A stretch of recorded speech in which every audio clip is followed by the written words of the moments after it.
They're running rampant. They're running around all over the place, man. Happy New Year's, everybody. Thanks for tuning in. Slamfire. Another episode, brand new episode, first episode of the year, 2022. All right, it's going to be not a wild one, not a crazy one, not getting into too crazy stuff yet. I'm waiting for the Slanted Scholar to get back from his work schedule so that we're able to kind of start off this new year the right way. But it is what it is. I want to get going. There's a lot of things going on, a lot of things that I want to talk about. So give you guys a heads up. We're going to be talking about a few things. I want to talk about authenticity. Kind of the little, that's going to be the theme of this episode today. Authenticity.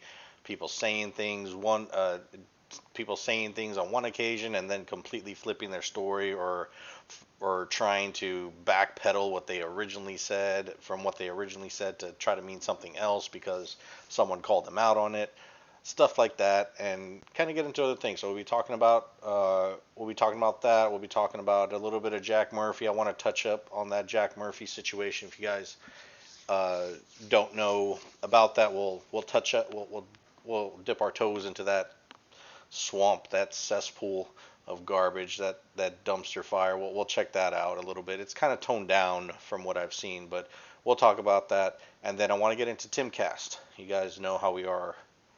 A lot of Timcast stuff coming up, and there's some interesting things that transpired. But I kind of want to tie it all into to authenticity and kind of circle back around and talk about stuff like that. So, guys, you guys already know what it is. SlamFireMedia.com. You guys can go there, check out all our episodes. We should have 11 episodes up. This is episode 12. So you can go to YouTube, you can go to BitChute, you can go to Rumble. We got all our videos posted on all those three sites, on all those three, all those three sites. You guys can check us out wherever you want. Slamfire Media has a link to all those. You guys can go check that out whenever you want.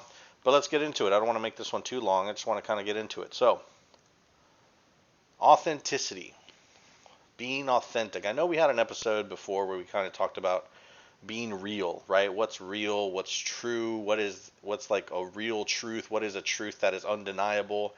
And it kind of came to the consensus that you really don't know, right? Everyone's perspective is completely different. Everyone has different experiences. Everyone has different backgrounds.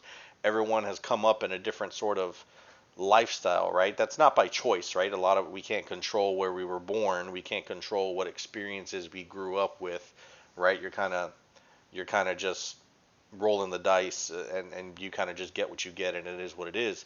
And that's how we kind of came to that conclusion.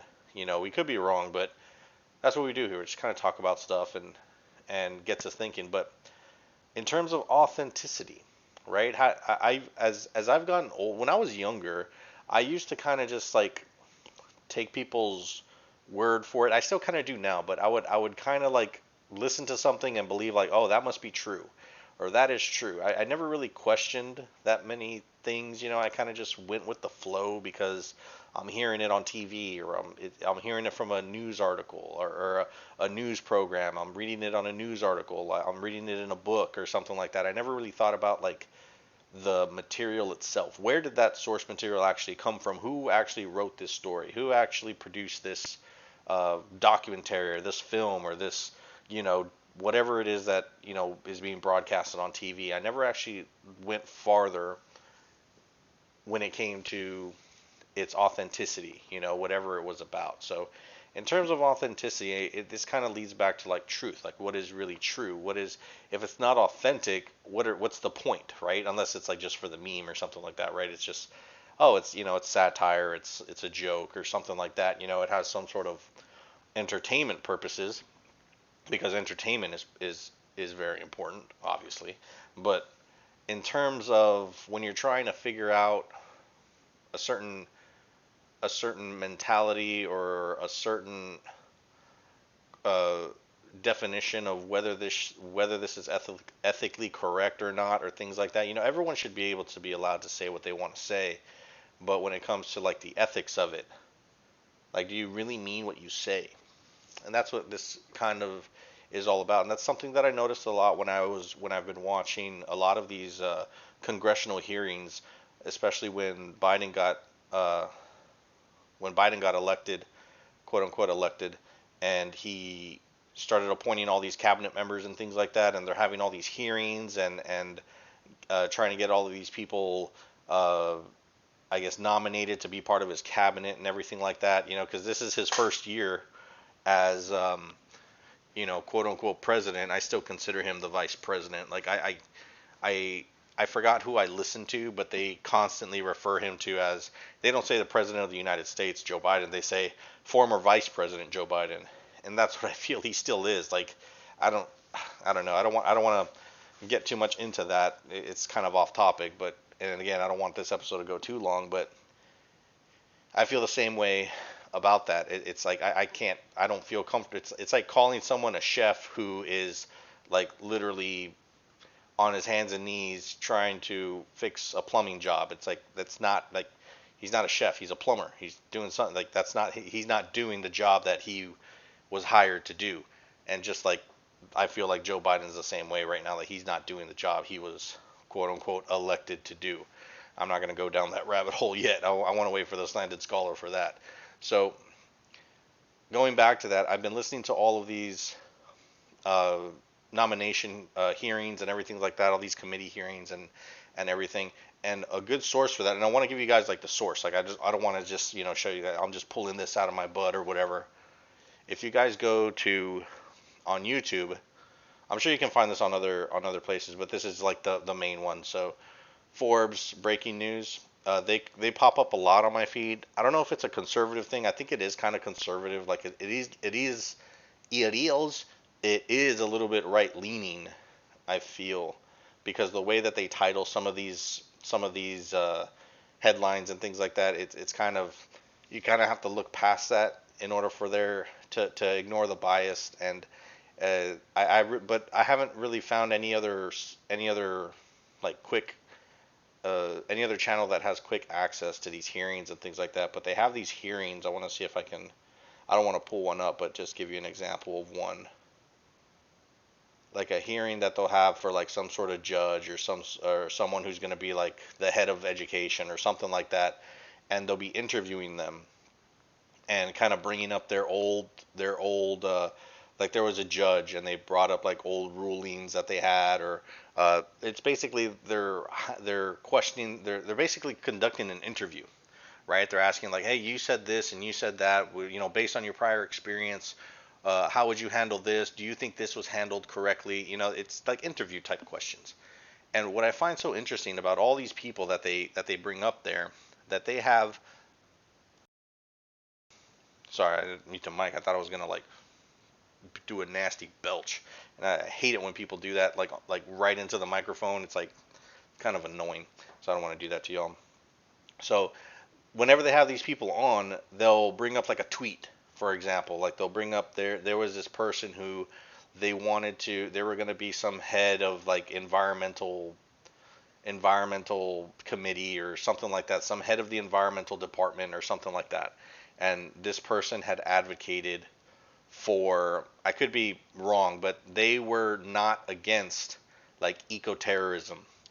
And one of the examples that they used was tree spiking. And if you guys don't know what tree spiking is they basically take this large steel nail, and we're not talking like a little nail, like a little like nail that you use to build a deck. We're talking like a good like foot long nail, thick, heavy duty steel type nail, so that when they hammer them into these trees, so that when that tree gets cut down and goes to the processing plant, the big saws that are processing these wood catch that nail, and it like basically destroys the processing equipment. And you think like, oh well, they just destroy the equipment, no one gets hurt. That's not really true. There's people who operate that machinery. There's people who are in those factories, and it basically creates like a claymore where it just literally explodes, because you have this high rate, like a bandsaw type of thing. It's usually like circular saws, but it's just spinning at a high rate, and then it hits, when a unstoppable force hits an immovable object, you know, these things, it's not like theoretical. Like these things are coming like at together at a really high rate of speed, and it just creates like almost like a claymore. You just have shrapnel flying everywhere, and it's very, very dangerous. I'm pretty sure there have been people who have been killed by accidents. Like, well, they're not accidents. I think like if they're done that was like an intentional thing. Someone intended for someone to get hurt, or maybe they were thinking like, oh, I'm going to do this so that we can shut down the processing plant. But it's like, no, there's a very strong chance that you could kill somebody like that. And this person who was trying to get into this environmental department of environmental safety or whatever you want to call it, you know, that they kind of advocated for um, ecoterrorism. And when they bring these people up to these hearings and everything like that, they call them into these hearings and and they're interviewing them basically for the position. They kind of like backpedal on the things that they said, and it just goes to show like how authentic are these people? Are these people just talking? Like they're just saying what they want to hear, and we're supposed to believe them. Like we're just supposed to believe that, oh, you said this, you seem very, very passionate on your Twitter account when you were saying all of these things, but yet when we ask you about them, you can't just repeat what you said, you have to backpedal it. Like that should already be like a huge red flag. It's like this person is not authentic with things that they say on their public accounts. Like they go out to the public square, which is Twitter, and they scream from the mountaintops like, "Hey, we should do this, we should do that." But then when someone questions you about it, you backpedal. Like, what the hell? Why don't you just man up? Like, be real about it. Like, say what's up. Tell us what you really think. If it's such a great idea, then why are you hiding it? It just goes to that lack of authenticity, and I think we see that so much on the internet now. I mean, it's just commonplace now. Like it's just inauthentic content everywhere, right? I think that's what like our society is almost built upon nowadays, right? You have Instagram, you have Snapchat, you have all of these uh, all of these apps, all of these social media apps that have all these filters, and they make it so easy for you to portray an idea that is just not real. And it's incentivized because apparently that's what attracts people. People want to see all of that stuff. Like like all these influencers that are portraying this lifestyle, like it's not real. And that's something that I've been exposed to for a while, but I never really thought about it until I started getting older. And that's what I was talking about before, is that, I don't know, I think it's just something that as I've gotten older, I've started to know this, started to realize these things. I question things, like why is that the way that it is, looking farther into it. And the example that I'm thinking of is like when I was in college, I was into bodybuilding. Me and my buddy, me and the Slanted Scholar actually, we were into bodybuilding. Well, I was more into bodybuilding, and he was more into like powerlifting, right? Just moving tons of weight all over the place, right? And I was just more about I want to get good quality reps in. I want to get, a certain number of reps until failure. And I had like a formula, whereas the Slanted Scholar, he was just like, man, put more weight on it. I don't care. I just want to lift as much weight as I can, which is cool too. It's not a bad thing. But when I was into bodybuilding, I would look at all these, muscle fitness magazines, and watch all of these inspirational videos, and I was really into the whole culture of it, the whole part of it, and I'm still into it. I still like look back and refer to it as a way of, I guess, living a more healthy lifestyle. I know it's kind of like, I know that's almost hypocritical because not everything about bodybuilding, but bodybuilding in general, what everyone knows about bodybuilding when it comes to contests and shows and things like that, it is absolutely it's extremely unhealthy, like physically unhealthy. When you look at these people who are posing and they're supposed to be showing what peak performance looks like this is what someone who is at their absolute pinnacle of fitness, this is what that looks like, and that is absolutely not true. These people put their body, like I know people who have died from like died maybe the day before, if not the day of, a bodybuilding competition. There's a good documentary that my wife actually watched. It's kind of funny. My wife actually watched. It was about Ronnie Coleman, and he had mentioned a show that he was doing that he almost passed out, and that he was just, basically completely dehydrated. And that's what these people do. They drink like some people have a special concoction that they make of like special mineral waters and things like that, and they use salts and minerals to draw out the fluid from their body. They want their body completely dehydrated. They don't want any sort of puffiness anywhere. So they try to get rid of all of the water in their body so that you can see absolutely every single striation of every muscle, and just to get that little competitive edge. And there's people who have died from that. There was Dr. Nasser. I want to say it was, oh, man, I forgot his name. He was a famous bodybuilder, but he died because of that. And I think he was a doctor. And he's someone that died of that. I know someone personally in when I was in college that he was into all of that stuff, and he suffered some serious uh, uh, physical problems from that. I mean, he didn't die, but he suffered some, like he had heart issues. Like he developed heart problems with his heart and things like that because of that lifestyle that he had to live, and the training and the prepping and things like that. It is absolutely completely unhealthy. But when you read these magazines, you look at all these pictures and you see like, man, these guys are jacked. They got all these muscles. They look at the striations that they have, the definition and this and that. And when you're looking at those magazines, just at the face value, you think like, man, these people are so crazy that they work so hard. They're in the gym all the time, and they look like this all the time, right? They wake up in the morning, that's how they look. They go out shopping, they go out for groceries or whatever, and that's how they look. They go about their daily business or whatever, and that's just how they look all the time, and that's just simply not true. They don't look like that. They only look like that specifically for that photo shoot. Like they prep for that photo shoot.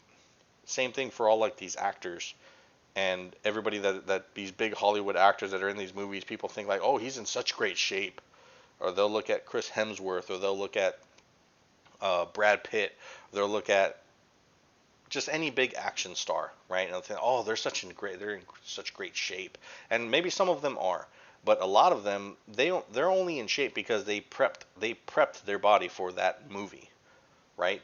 They don't look like that all the time. Like say you go and watch an Avengers movie, and you see Robert Downey Jr. or whatever, and you look at his body or whatever, and you say like, oh man, this guy he looks good for his age. If you were to go see Robert Downey Jr. right now, if he's not making a movie, he's not going to look like that, right? We get that idea in their head, but when it comes to like fitness and muscle magazines, what is it?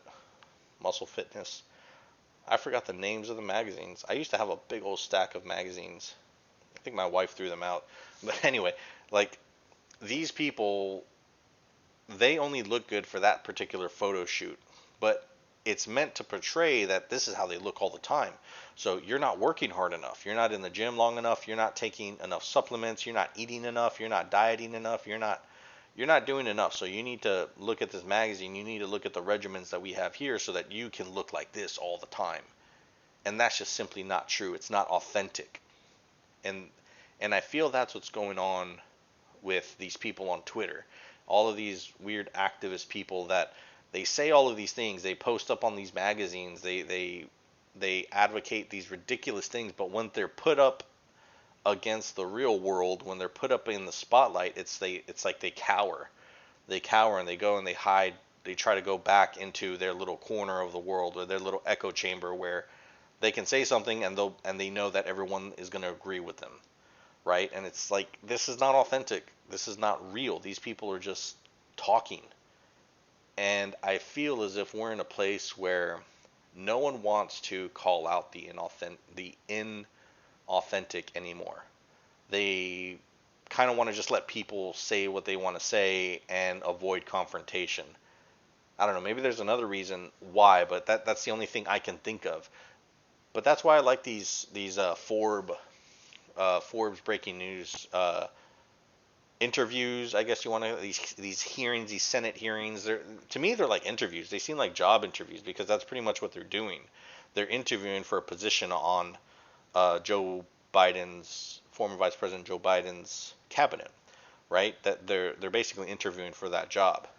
And I find it so interesting that if I were to go and apply for a job and say I had a resume, right? In my resume, it had my Twitter posts. I rarely, I'm not going to say never because I rarely post on Twitter.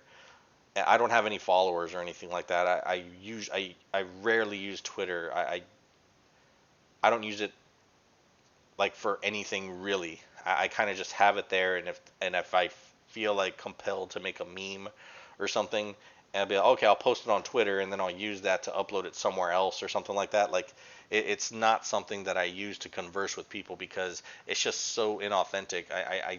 I just can't force myself to do it. But say I would use Twitter, to express my political views, my views on everyday life, kind of like this podcast that we're doing here.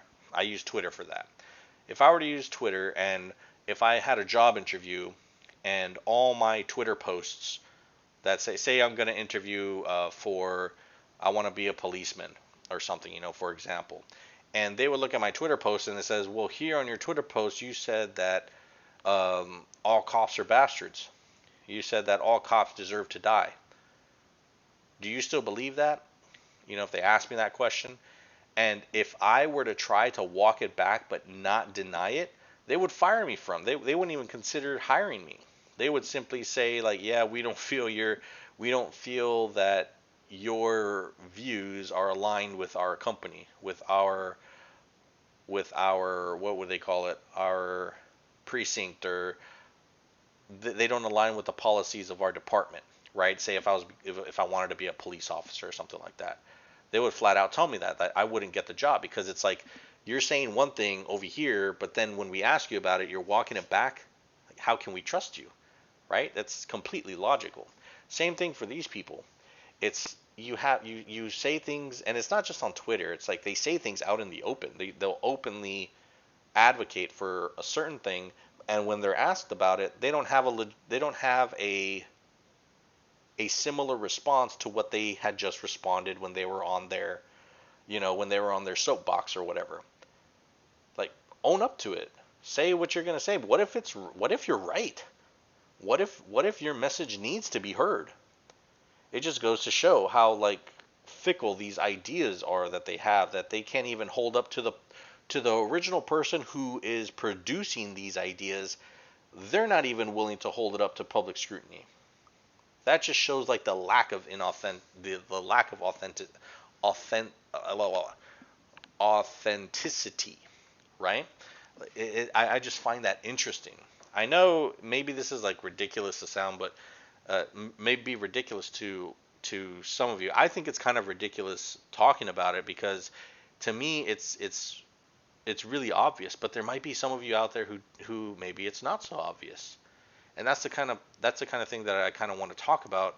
These are the kind of things that I want to talk about because maybe there's some people out there, like I said, who this is not so obvious to, and we we need to be exposed to that. Kind of open your mind to think about these things because we could be because I needed to be introduced to that idea. Like, hey, this person could be lying. I should probably look into this before I take it to heart, right? Before I absolutely take this into a conversation and I believe this is right because someone on the internet told me it was right, or because CNN or Fox News or someone on the television told me it was correct, right? I need to think about it. It started getting me thinking, it started putting me in the mentality that I need to start thinking about things a little bit more than just at face value, right? And some of us need that, just like I did before I started getting into all of this stuff, actually looking into all of these things. So that leads me into like the fun stuff, I guess, the fun stuff. So if you guys haven't heard, I'm not gonna play any videos or anything. I'm just gonna talk quickly. Just use this as an example. Jack Murphy. I don't know if you guys know who Jack Murphy is, but Jack Murphy is actually a frequent guest on the Timcast IRL on their podcast. And I never knew who Jack Murphy was before Timcast. He was never on my radar. He never popped up on like my YouTube feed or anything like that. So he was just kind of there in the back, there on the podcast on Timcast. And he would say some things, and some things I would agree with him, some things I wouldn't disagree. He wasn't a prominent person where it was like, oh, I need to put this guy on my radar. Not unlike they recently had an episode with Marjorie Taylor Greene, I believe is her name. I think she is a state rep from Georgia. I want to say she's a state rep from Georgia. I don't know if she's a senator or if she's a state rep. I don't remember exactly, but Marjorie Taylor Greene, she was on Timcast podcast, and I knew her name, but I didn't really know who she was. And when I started hearing this lady talk, like she just popped up in my radar, and I'm thinking I need to start paying attention to what this lady is doing because she's doing really, really cool stuff. We can probably talk about that a little bit later, but I'll stay on topic with this Jack Murphy guy. So, long story short, so as you can see right here, there's like a little Sydney Watson right here, this little thumbnail. So the girl right here on this thumbnail is Sydney Watson. Obviously, that's her YouTube channel right here. You guys can check her out. She does a show with, oh, what's his name? Forgot his name. But I think it's called You Are Here. Man, I forgot that guy's name. He did a lot of Elijah. I'm trying to get used to like remembering things, remembering people's names and things like that because I read all of these articles, I read all of these things, I watch all these videos, and I intake all this information and I understand everything, but then when I try to come back and explain it, I forget little minor details, and well, they're not even minor details. That's a pretty big detail. I need to remember people's names. That's a big detail, right? But I'm just naturally really bad at remembering names. Elijah Schaefer, I think that's his name. Elijah Schaefer and Sydney Watson, they do a show together, and I want to say it's called You Are Here, and it's the same type of Timcast type of structure, like it's like a podcast type of thing, and they had Jack Murphy on, and they got to the point where they were reading super chats, and this Sydney Watson girl, she's like pretty straightforward. She doesn't have any malintent or anything like that. She's just very straightforward. And when they get to super chats, what I really like about when they read their super chats, they read even the super chats that are like obviously trolling. Whereas Timcast on the other side, I can tell he kind of filters through the super chats. He doesn't read all the super chats. Some of them are a little bit on the spicy side, and Tim does I want to say a good job. I would want to read all the super chats. You know, if it's on YouTube, they're posting on YouTube saying, "Hey, I didn't say this. It's someone else." Again, I'm not too familiar with the terms and policies, but I would figure it's like I didn't produce this super chat. It was written by someone else. So technically, I'm not responsible for it. That's my logic, but I could be wrong. Tim Cass is unbelievably successful, and I'm sure in order to reach that level of success, he has to be absolutely certain of what the policies are and everything that pertains to things like that when it comes to YouTube guidelines and community guidelines and everything like that on YouTube. So I'm pretty sure there's a good reason for it. But what I really like is like I said, they legitly read all the super chats, and she brought up an article that he wrote about cucking, and it's a whole big thing. I'm not going to get into it. I'm just trying to give you some background of what it is. I'd rather you guys get into it. So if you guys can type this on the top right here, Jack Murphy, the Quartering, and the Quartering is a channel. I'm pretty sure you guys are familiar with it. I believe he's on Rumble as well. I want to say he's on BitChute too. He's on Rumble, BitChute. I think he's mentioned Odyssey as well. So if you guys don't like to watch videos on YouTube, I'm sure you can go to Rumble and just type in the Quartering, and you'll find some videos on it. And maybe they'll have more stuff on it on Rumble. Maybe I haven't seen anything that's too different from what he posts here on YouTube, but he goes into a little bit more and talks about the articles and everything like that. Recato Law actually talked about it too. I don't know if Recato Law is on here. He should be, but like I said, the Quartering has been covering it kind of extensively. Even I want to say Gavin Newsom, but Gavin actually talked about it too. But oh wow, it's interesting he's not on here. Recato Law is a pretty big YouTube name. But Rekieta Law, he's talked about it as well. He's had like entire podcasts about it, and it's been pretty funny. They actually read the article that was in question.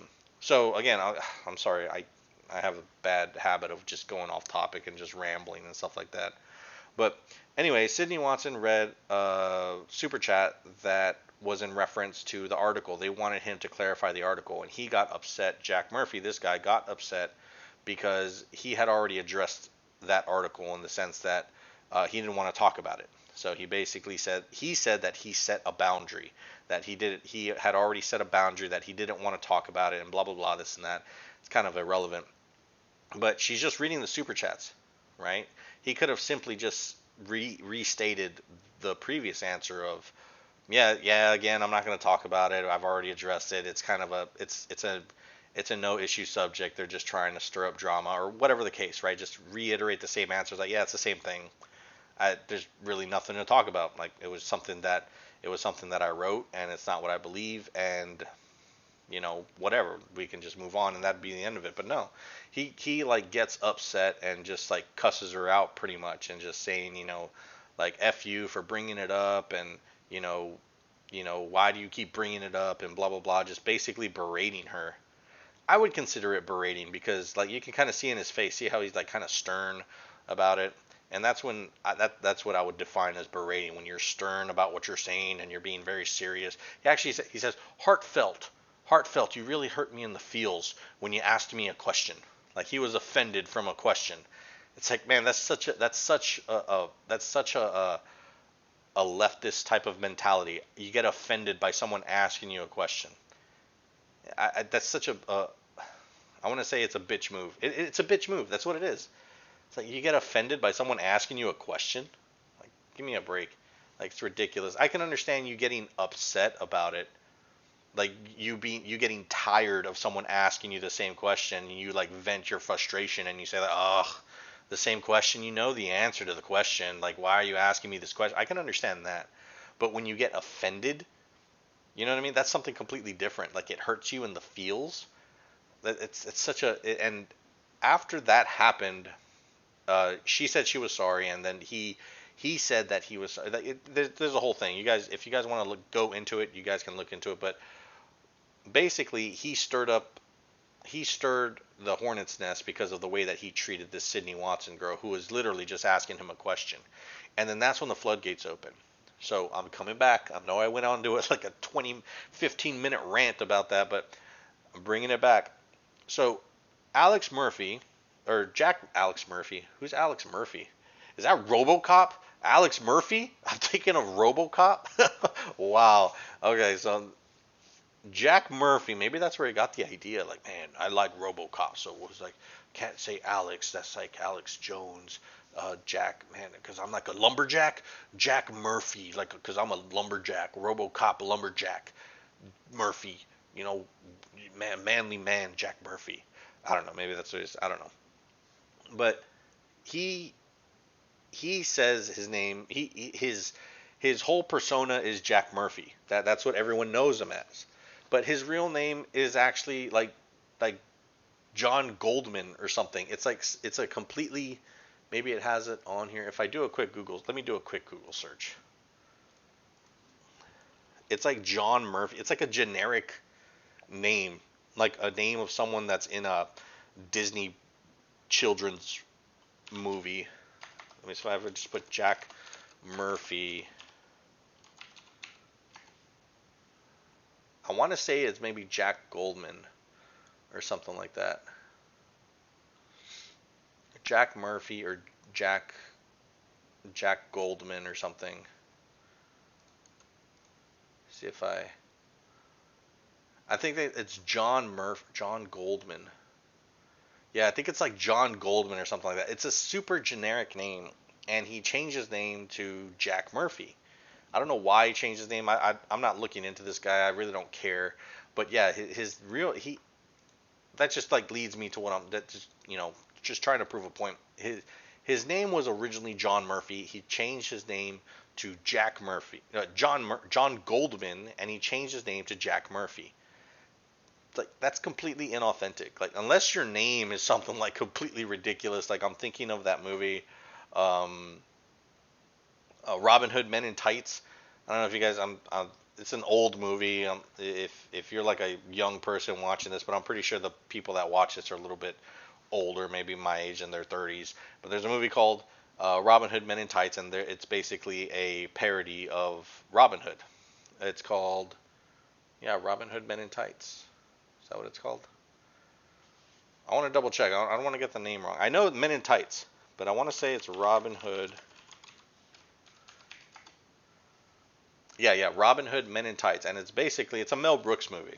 Yeah, Robin Hood Men in Tights. It's a Mel Brooks movie, and it's a spoof of the original Robin Hood of Prince of Thieves, right? So there's a character in there who's a witch, and she says that her name was Latrine. Just thinking about her is hilarious because she's such a funny character. There's like one scene where she is praying to God, and she's a witch because she's in love with the sheriff of Rottingham, right? It's a spoof, so it's called Rottingham. So she's in love with the sheriff of Rottingham, and she's like on her knees, basically praying to God, saying like, "Oh, please let the sheriff of Rottingham fall in love with me or whatever," and this and that. But I thought it was like so funny because she's a witch, like she's a witch and she's praying to God. It's like, shouldn't she like be praying to the devil or something? But she's praying to God. That's how much she loves him. I just thought that's like, such a Mel Brooks type of humor. It's hilarious, like the subtleties type of stuff. But her name was Latrine, and she said that she changed her name to Latrine. And Prince John or whatever the character that's there in the movie, he asked like, "Oh, you changed your name to Latrine?" And she says, "Yeah, my name used to be Shithouse." And it's like, oh, that's a good change. Like, yeah, if your name is like Shithouse and you change it to like Latrine or something like that, okay, I can understand that. But from John Goldman, that's not like a really bad name. It's a fairly generic name, but I don't think that's a bad thing. It's just it's a pretty standard name. But he changed it to Jack Murphy, and that just that's like a maybe not a red flag, but just a little blip on the radar there. That's like a little flag coming up, little blip on the radar at least. It's like, why would you change your name to Jack Murphy? So this guy actually, again, I didn't know anything about Jack Murphy before all this stuff started coming out. So this guy messed up big time and picked a fight with the internet, which is a general rule of thumb. You just don't pick a fight with the internet, right? Everyone kind of, if you don't know this, now you know. Don't pick a fight with the internet. You will lose. You will lose. Like, just take the L. Just take that L and move on. Move on. Just chalk it up and move on to the next thing and learn from it. But no, this guy, he picked a fight and he lost. And I don't know if he's still losing. Again, maybe he got smart and just shut up about it and just dropped it, and just moved on because yeah, it's a losing fight. And he got ousted by the internet pretty much on everything. So you guys need to watch these videos if you're interested. It's a lot of it's a good exposure type of thing because this guy operates a business called the Seminole Order. I'm not going to put up websites or anything like that. You guys can look into this all yourself. But he has this website, this service, this counseling type service where he teaches men how to be men. He turns men into alpha males, basically. And it's a subscription service. So you pay like $99 a month or $100 a month, something like that, and you get access to all of these tutors, all of these counselors. I don't know who they are, but you get access to videos and I'm assuming articles and things like that that teach you how to be a better man, how to be an alpha male or something like that. And it's like, man, if you have a product and people are willing to buy it, go for it, whatever. I'm not trying to bash anybody who purchased this thing. Like, man, if you make money, you can spend that money however the hell you want. That's your money. Do whatever you want with it. But the point that I'm trying to make is that this guy makes a living off of teaching people how to be alpha.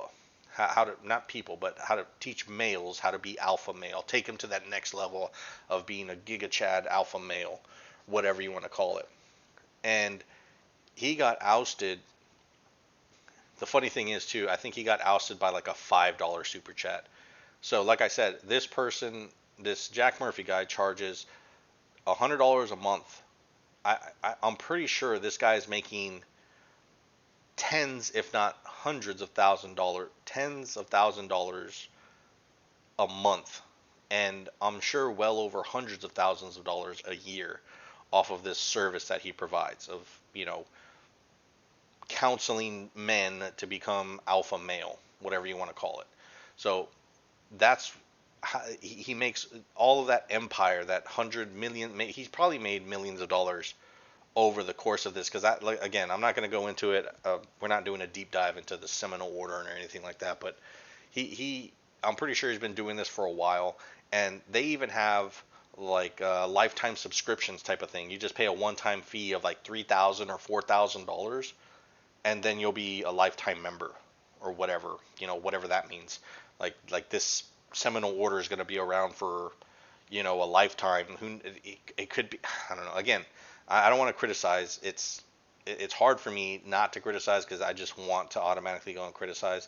But if it's your money, I want to reiterate, if you make money, you have the right to spend that money on whatever you want. Like, go ahead and spend that money on whatever you feel you want to spend it on. If you want to go give it to the homeless, go give it to the homeless. If you want to spend it on beer, spend it on beer. Like, you can spend your money any which way you want.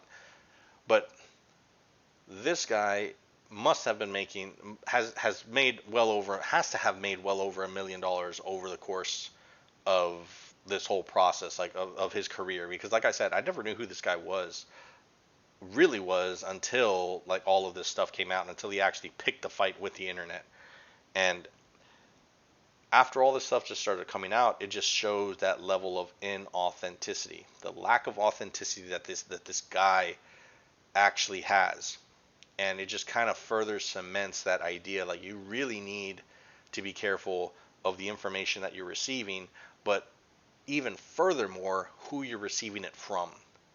You know, there are people out there who are willing to make money off of in any mean, using any means possible, and this is a prime example. And the idea of learning to kind of spot inauthenticity, kind of spot someone's lack of authenticity, will be a good deterrent of that, of being able to get caught off guard. You know what I mean? That's kind of where I'm getting at, because like I said, I never would have known about this. I would never pay. I feel bad. I started playing World of Warcraft recently, and I never played it. I had always wanted to play, but I never really had time. And the subscription is nothing, because I mean, I have a Netflix account.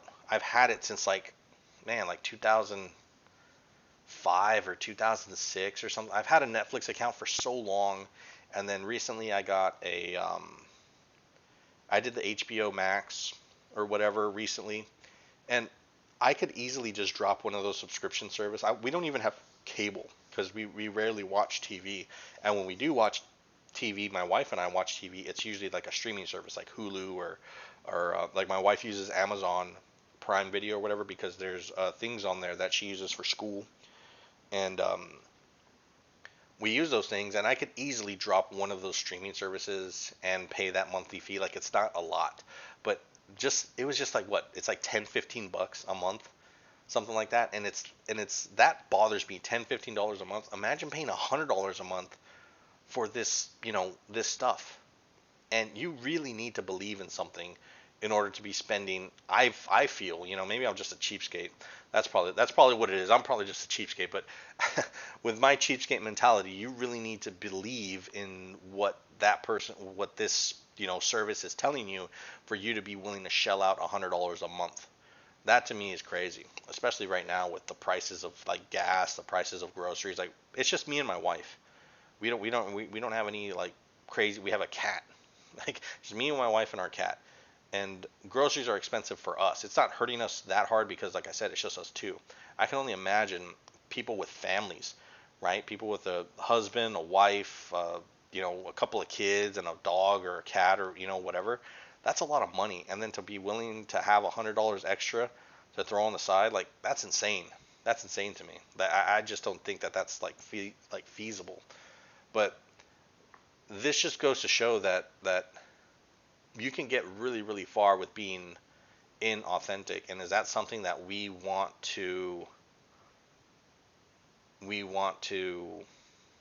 put up on a pedestal? I'm trying to think of another phrase, but that's the only concept that I can think of right now. Is that something that we really want to advocate? Like, look at this person. This person is very successful. Look how successful he is. We need to do what they're doing. And then we find out that they're doing it by being inauthentic. Is that what we want to advocate? Is that what we want to teach people to do? I don't think so, man. If you guys think other ways, it's like, man, just get money however way you can, fake it till you make it. If that's like your mentality, I mean, and it's making you money, who am I to question it? I mean, I can question it, but at the end of the day, it's like, man, you're the one with the money, right? You're the one with the quote unquote power, right? But maybe I'm just a fool, right? Because I value authenticity over monetary purposes, right? I value authenticity over capitalism. Capitalism is great. It pulls people out of poverty. I believe it's a very strong system to empower people, but I feel as if there's like a line that should not be crossed. That there should be a line and it shouldn't be crossed. And I think that one of those things that goes on that line, I think, is authenticity. And I know it's a bad movie. I heard the book was better. I don't know if you guys heard of Ender's Game. There was a scene in the movie where it's spoiler alert, spoiler alert. So after everything happens, um, everything goes down. If you guys, it's an old movie, so whatever. Still a spoiler alert. If you guys want to watch it, just pause it and wait a few seconds and start back up again. So at the end of the movie, they win the whole war or whatever, and the the Harrison Ford or whatever is telling you we won, and this and that. They're just emphasizing how that we won. Like, it doesn't matter, we won, and that you saved us, and blah blah blah, this and that. And then Ender, the main character of the movie, says like, no, it doesn't matter that we won. What matters is how we win. And that, like, the whole movie kind of sucked. It was just kind of silly. Like, they treated like the Ender. I'm not gonna go into a review, but they treated him like oh, this kid's a genius and he can do no wrong and blah blah blah. He was basically like a Mary Sue. He was like Rey from Star Wars. He could do no wrong. He was just awesome. He never really felt struggle, and it got good at the end because that's when he hit the struggle. But that's neither here or there. But that phrase, it doesn't matter that we win, it's how we win. And that's a concept that I've been struggling with, and that's what kind of this is all about. Does it matter that you're inauthentic? Who cares if you're inauthentic so long as you're coming up on top, right? I don't know, man. I kind of want to push back on that. I'm the type of person that I'll kind of wear my my feelings, my ideas, my concerns. I'll wear them on my shoulder and on my sleeve, and I'll let you know. I'll lay it out there and I'll tell you what's up. And I welcome that confrontation. I welcome someone's opinion because that's how I learn. It's not very accepted. Like, I'll say something like, I think this is ridiculous, or I think that's ridiculous, and I may be completely wrong, and someone puts me in my place, and I'm okay with it because that's how I learn. That's just, I don't know, it's just the way that I process things. It's just the way that I say things. I guess that's why we that's why we started this slam fire thing, because I kind of just say stuff and I just go off and off and off without just thinking about it. But that's how I learn, and it's worked out for me fairly well. But that's something that I've kind of struggled with. That should we just accept something and move on, no matter what the damage is, so long as we're being quote unquote successful, whatever the criteria for successful is in that particular situation. I don't know. The things that I hear everyone complaining about, I feel as if it is important, that I think that is something that people feel is something that we should value. The authenticity of something, the how we do something, not just that we did something, but how we do something. It matters to people. It's like, you want someone to do a good job, but you want them to have the ethics behind that good job. right? That's why we have ethics in everything that we do, right? We have ethics committees on everything. You have ethics committees or ethics ideas of ethics in every type of professional setting. So I feel as if it's a natural thing that you just don't want to do something to get it done. People want to do something and they want to do it right. But there is that other side where it's like, man, we just got to do something. Let's just do something and get it done. And who cares how we do it? Let's just get it done. And I can see that has merit in certain situations. So I can't just completely disregard that, right? And that's what leads me to Timcast. So I've been watching Timcast. I've been trying to catch up with Timcast. I've been kind of I'm gonna be real. I'm gonna say it. I've been kind of not upset at Timcast, but kind of like let down in the sense that I've always felt that Timcast was as real as he could be, right? Like he's an internet personality. He's a journalist. He is a uh, public figure pretty much at this point. I mean, they like how many, like 1.2 million. This has gone up. Last I saw it, it was like 1.19. It's 1.2 million subscribers. They have like a whole, man. They got a bunch of stuff going on. Like in the last episode that I'm noticing that I'm saying like a lot. I don't like that. They in the last episode that they saw. I'm not going to get into a lot of stuff going on, but this episode that they had with Brandon Tatum, Brandon Tatum, Officer Tatum, Brandon Tatum. Yeah, isn't that the name of that actor? What's the name of that actor from 21 Jump Street? Isn't it the same thing, Brandon Tatum? I want to look that up really quick. Brandon or Brandum? Brandon Tatum. Brandon Tatum. Isn't there an actor named Brandon Tatum? Let me look it up. Brandon Tatum. Sorry, guys. I just need to look this up. This is because I'm thinking of like that guy from 21 Jump Street. Didn't he play like in GI Joe too? I don't know why I'm thinking that, but Officer Tatum. I think everyone knows him as Officer Tatum. Like he was on the SWAT team and everything like that. And what was I getting at with that? Yeah. He's a very well. Tim is like is a very straight up guy. Like he's as straight as he can be. He's as upfront as he can be. You know, based on his I guess morals, on his ethics, the way that he wants to do things. I feel as if he's the type of person that when he does things, he wants to do them right. He just doesn't want to do them just to do them, right? There needs to be meaning, there needs to be logic behind what he does, and I can understand that. But they recently had. I was getting somewhere with this Tatum. Why did I pick out this episode? Because that's yeah, he got swatted, and man, I completely lost my train of thought. I don't know what I was talking about when I was getting to this. Man, I need the slanted scholar here to put me back on track. But they had a good episode. They got swatted and everything like that. But Tim is actually very. I feel like he's very upfront. And lately, he hasn't been talking about the Jack Murphy thing. So I guess that's why I was bringing it up, linking it to the Jack Murphy thing. Tim Pool actually has Jack Murphy on their podcast every other Wednesday or something like that. And I want to say this past Wednesday was the Wednesday that he should have been on. And I can see here that there's no picture of him. See, like this is a full podcast right here because it's about 2 hours. And I don't see him on here. This is the last 8 days. I don't know who this dude is. I've been trying to catch up, but I've been working. I haven't really had time to watch any ones. I just saw these two. These last two ones with Marjorie Taylor Greene. This one right here, this one and this one were the last two ones that I saw. And this one with Marjorie Taylor Greene, she really jumped out, and she's going to be on my radar from now on because she seems like a very straight up person. I highly recommend you guys, if anybody watches this stuff and you guys are into politics, you want to know what's going on when people are voting. I think she dropped a bombshell because I never heard any the things that she says on how they vote on the Senate floor and things like that.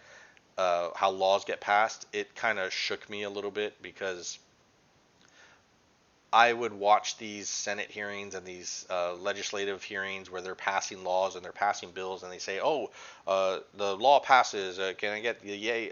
So and so for yays and so for nays?" And they just say like "yay, nay," and then like, "Oh, the bill passes." And so it's like, how do you know that it passed? Like maybe, but in me being ignorant, I was thinking like, "Oh, maybe they have some sort of system set up, and there's something going on in the background where this should be accurate."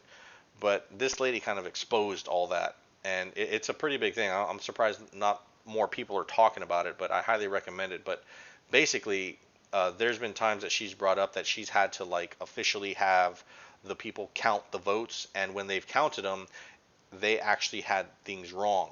So something passed that shouldn't have passed because no one is there to actually vote. And it's crazy to me because you really have to watch the episode the way that she describes it. Uh, Maybe there's a little X script on it. I'm surprised again. I thought it was a bombshell. You know what? I want to look it up. I want to look it up. If you want to eat healthy and feel your Let me mute this just so that you guys can hear it. Because to me it was a bombshell. It was something that I never really thought about. As a person, that's who my family was. When there's people in a town and they Okay, I got it muted. I want to get to the part where she's talking about.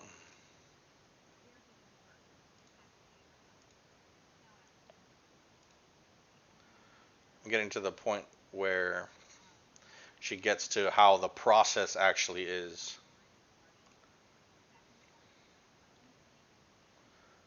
Okay, here we go. This is where she gets to it. So she's basically talking about a situation that came up, and it's in reference to the process. So you guys can see here.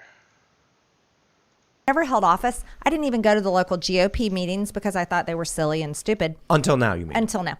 Yeah, and then I go. But here's what happens. So they were debating a bill back and forth, and they're debating it back and forth, and there was someone sitting in Nancy Pelosi's seat, the speaker's chair. Was not Nancy Pelosi. I don't know who it was because they had a mask on, and everybody wears masks, and I was like, okay, I don't know who that is. It was actually a man. So they're debating back and forth, and then the guy up there holding the gavel in the speaker's chair calls for the vote by voice. So the Democrats, there was about 5 of them on their side, and there was about 5 Republicans on our side. The Democrats, it's their bill, so they're like, yay, and they're saying, yay, they want to vote for it. The Republicans on our side, they're used to getting defeated at this point because we're into February, and they go, nay, without enthusiasm. And then all of a sudden, the guy up there, Speaker Mask Face, he gavels it in. The bill has passed. And I was like, I'm sitting there holding my voting card in my hand, and I'm like, I didn't vote. And I was so confused. So I call one of the Republican floor staffers, and I'm like, what just happened? And he goes, ma'am, that's how we pass bills. The bill just passed. And I was like, I said, what are you talking about? There's 435 members of Congress. There's like 10 people that said yay and nay. I didn't even vote. I didn't say anything. There's a machine. So here's what we have. On every other row, there's a little machine. It looks like a credit card machine. And I have an ID card. It looks like a driver's license. As a member of Congress, you put it in there, and there's 3 buttons you can push. You can push green for yes, red for no, and then there's a yellow one that's for present. I don't know why you need present, but whatever. So I didn't get to vote. No one else voted. It was not recorded. So here's what I found out. Most of the bills in Congress are passed with a voice vote, meaning millions and millions and billions of American taxpayer dollars are passed that way. Remember when they had like that little the wagon they carried the 5,000 pages in on? Do you remember that? What was that? What was that bill? No one read. The omnibus? Yeah, the omnibus. No I one was could so have read mad it. about that. Ian went off. He was saying they should go to prison. Yes. Yeah, that should be, I mean, what? Come on. Oh. We elect someone to read the bills and to decide if they're good or not. That's their job. Oh my goodness. I agree with you. We should read the bills because I can tell you there's horrible things in them. Isn't it crazy that you're Like saying that? $25 million dollars for butterflies. I love butterflies, but do I want to spend, what about $25 million for desert fish? Well, So she goes on and they talk about different things, but that's just a little idea. And to me, that's like a bombshell. Like, again, I was under the impression of like what she was assuming, right? It's like, oh, there's a little thing like this. There's a process to this, and when she actually became part of that process, and something happened, it was like, what the hell just happened? And I really feel I got the impression that this girl, I don't want to offend anybody, but whatever. That this lady right here, she's being as straight up as she can be. She's being as authentic as she can be without trying to like ruffle any feathers. She's just saying, "Hey, I'm just gonna say like it is, and whatever happens happens because something doesn't look right. This doesn't seem right. So I need to say something." And she goes on later. I highly recommend you watch this because this kind of blew my hair back a little bit. Marjorie Taylor Greene. Just do Timcast Marjorie Taylor Greene and listen to it for yourself. Don't just take my word for it. But she really opened my eyes even more to the idea of the lack of authenticity that we have in this country. Like we are true. Like I feel like this country is just further and further being run by people who are just mentally ill. I feel like these people are literally mentally ill. They're completely delusional to reality. They think that their reality is the true reality and everybody else is wrong. And they're just completely unwilling to be authentic about it. Like they're literally unwilling or ignorant to the idea that they are just not authentic. They are going by a formula or whatever it is. They're motivated by something else other than authenticity. And I feel as if this lady, she really opened my eyes, just like she's like kind of like wide-eyed right here. Sorry, Miss Marjorie Taylor Greene. I don't mean to. I'm not trying to put you on blast. Let me get a better picture of you. I want to get a better picture. Oh no. Why are all the still shots like bad? There you go. That's a better picture. I like that picture. There you go. But she really kind of cemented that idea in my head that we really need to be careful on which information we're letting dictate our train of thought, if that makes sense. Because we let information into our brains, into our psyche all the time without even knowing it. And there's a lot of things that we kind of just need to take in and kind of just pass it by, like just like rush it through our psyche, rush it through our mental process just so that we can get through on our day. And I feel as if that leaves a lot of that leaves potential for someone to kind of sneak in an idea in there without us thinking about it. And this lady really kind of brought that to light, and it's really, really interesting. So again, like we're going into like we're over an hour here. I really don't like these things to go over an hour. I know you guys. I don't want to get in. I don't want to eat into y'all's schedule and everything like that. Maybe when we get into a better routine, if this project ever takes off, things like that, and we'll have a better schedule. We'll have like, oh, this podcast will actually be for the longer videos, the longer discussions. Like I'm having, I would consider this a long discussion, just talking for an hour straight, listening to someone talk for an hour straight. That's a lot of information to process, right? Because I'm thinking of like a lecture type of deal where you sit there for 20, 30 minutes, 90 minutes is kind of stretching it. 20, 30 minutes, at the most, and you process that little bit of information and you move on to the next thing. That kind of helps out a lot. That helps chunking the information, helps you absorb it a little bit better rather than just taking a big old giant chug of 1 hour, 2 hours. I think that's just information overload, a lot of stuff to process. But later on, I'm thinking we can break it down and have little segments and things like that make it easier. Kind of like how Timcast does that. I really like that thing. Well, Joe Rogan does it too, where they have clips. Steven Crowder does it as well. They just have little clips, little highlights, things like that. We'll be able to put a little bit more time, maybe resources into the editing, things like that, because we really don't edit. Everything is just straight up recorded and uploaded. That's pretty much the process. We record it, I sign into all the profiles, and I upload. That's pretty much how the process goes. There's really no editing. But later on, maybe we can just edit and just upload little snippets, little clips, so that you guys, are not sitting here for an hour, 2 hours, however long they last. But yeah, guys, that was really what I wanted to talk about. Authenticity. what is the real motive behind why someone is saying something? Are they saying something and being truly real with you, or is there something behind that idea? And the older and older that I get, I'm starting to realize that a lot of things are motivated through personal bias, right? Personal motivations. There's a personal agenda, a hidden agenda that they're trying to get something done across.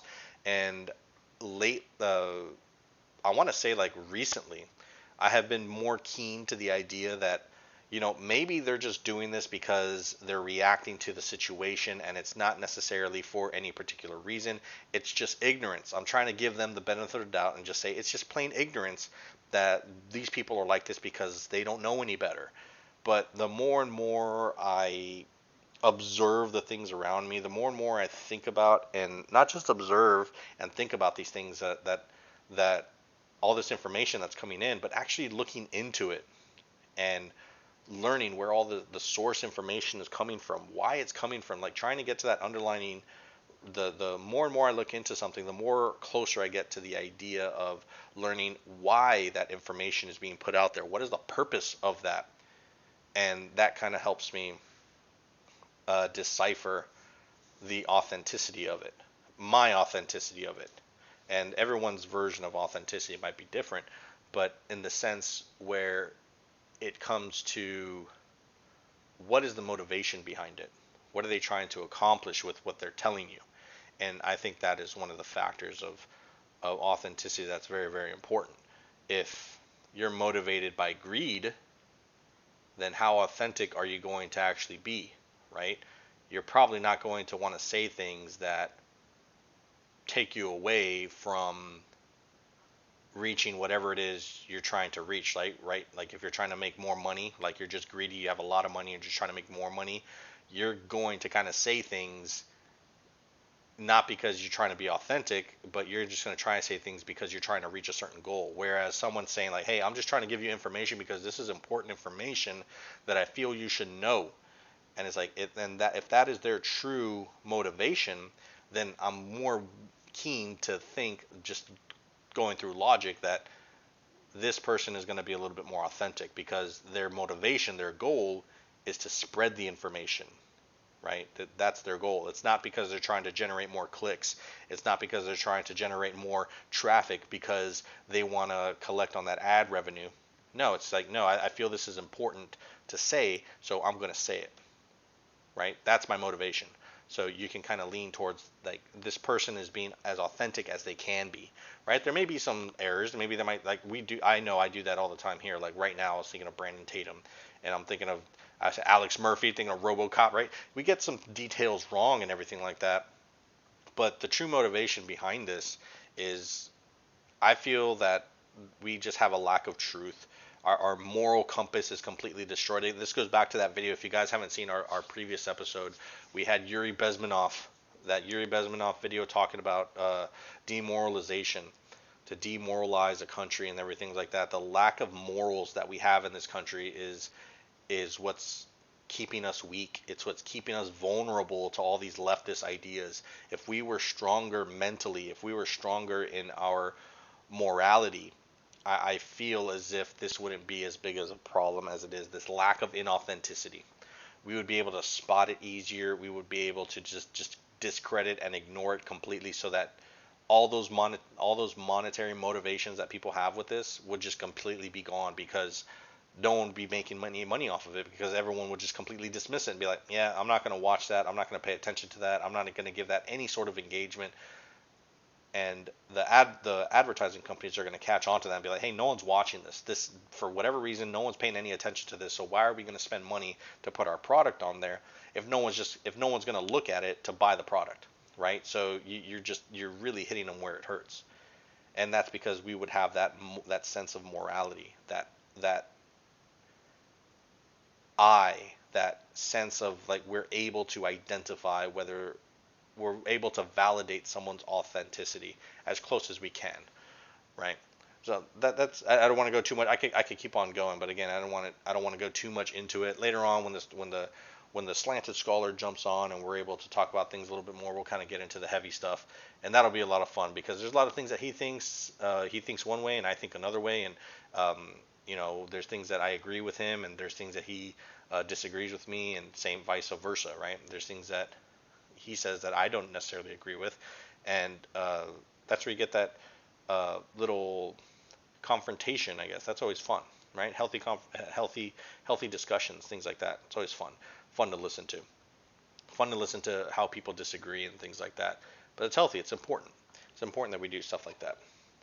But I really want to thank you guys for watching, taking the time to check out our videos and everything like that. I've been watching the BitChute view count.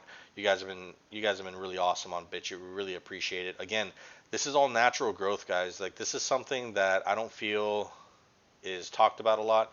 I really don't know of channels. I'm pretty sure they do exist, but there's a lot of channels out there that they grind it out hard. They network. They're on all the social media sites, and they're advertising here. They're saying, hey, spread this, like here, subscribe here, and blah blah blah, this and that.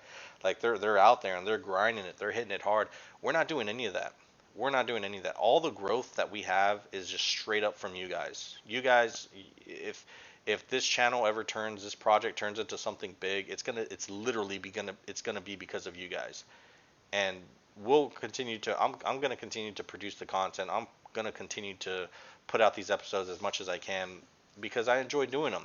And no one is gonna be able to have any sort of sway on us because we talk about what we want to talk about. No one is here swaying us one way or the other. Hey, we paid you so much money to talk about this. You should talk about this. Like, no. Everybody that's here that watches our videos, you guys are watching it because you want to watch it. Not because I told you to watch it. Or someone else told you. I mean, maybe someone else told you to watch it. But we're not telling you to watch our stuff. If you watch our stuff and you listen to it, you find value from it, man, take it and use it. Take that information and use it to better yourself. Better your community. Right? Take that information and do something with it. We don't need anything in return. Everything is set up there. Everything that is set up is set up there because I enjoy setting it. I like to set it up. I like to do this stuff. I like to talk about things that bother me. I enjoy having conversations and things like that. That's why it's been kind of hard these past few days because the Slanted Scholar hasn't been on. And I like to talk about things, whether I'm right, whether I'm wrong. I like to talk about things. I like to learn about things. I just love doing this stuff. It's fun to do. So if this turns into anything, guys, it's going to be because of you. Natural growth, and that's going to be really, really awesome. Either way, no matter what, we still appreciate you guys watching our videos and giving us like this natural attention that you guys have been doing. Really appreciate it. So again, guys, you go to slamfiremedia.com. We got all our videos posted on there. We have our links for YouTube, BitChute, and Rumble. Feel free to check those out at your discretion. You guys, if you guys just watch mainly on YouTube and you want to jump on BitChute, check it out. Check out BitChute. Same thing. If you guys are on BitChute and you want to see how it maybe you like the way the videos look on Rumble or something like that, you guys are free to do that too. It's all on slamfiremedia.com. Again, guys, really appreciate you guys watching. You guys take it easy. We will see you next time here on Slamfire.